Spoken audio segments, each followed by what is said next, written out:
అందరికి శుభోదయం. డిసెంబర్ 27, 2024 మదనపల్లి, కలికిరి మరియు అనంతమాడ సంబంధించిన సమాచారం. ముందుగా అనంతమాడలో వాళ్ళ దిగుమతి భారీగా తగ్గింది.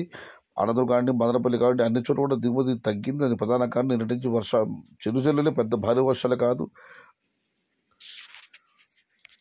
ధరలు లేకపోవడంతో ఎవరు పెద్దగా కోతలపైన శ్రద్ధ చూపలేదు. అందుకే దిగుమతి తగ్గింది. ఇక అనంతపురం దిగుమతి విషయానికి వస్తే 20,000 చిన్న క్రేట్లు. టుడే అనంతపురం మార్కెట్ టమాటా స్టాక్ 20,000 స్మాల్ కేట్స్. అయితే దిగుమతి తగ్గడంతో ధర పెరిగింది.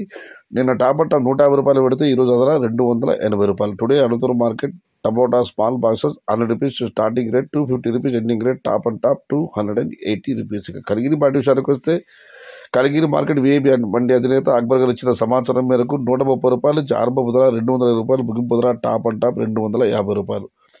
Today Anantapur market today Kaligiri market tomato small boxes 130 rupees starting rate, 230 rupees ending rate, top and top 250 rupees. ఇక మదనపల్లి మాట విషయానికి వస్తే ఇదివరకు చెప్పడం జరిగింది, అన్ని చోట్ల కూడా దిగుమతి తగ్గింది. జీపీఆర్ మండి అధినేత వెంకటేష్ గారు ఇచ్చిన సమాచారం మేరకు నిన్నటితో పోలిస్తే మదనపల్లి మార్కెట్లో కేవలం సగం మాత్రమే దిగుమతి వచ్చింది. మండీకి 200, 300, 100, కొన్ని మండీలకి అయితే ఏమాత్రం దిగుమతి రాలేదు. మొత్తం మీద అయితే మదనపల్లి మార్కెట్లో దిగుమతి బాగా తగ్గింది. సమాచారం నచ్చితే లైక్ చేయండి, షేర్ చేయండి. Please subscribe my channel. భవదీయుడు సయ్యద్ షహతా. జై ఎన్టీఆర్, జై తెలుగు తల్లి. తెలుగే ప్రాణం, ప్రాణమే తెలుగు. సర్వే జన సుఖినో భవంతు. ధర్మో రక్షతి రక్షిత. అన్నదాత సుఖీ భవ.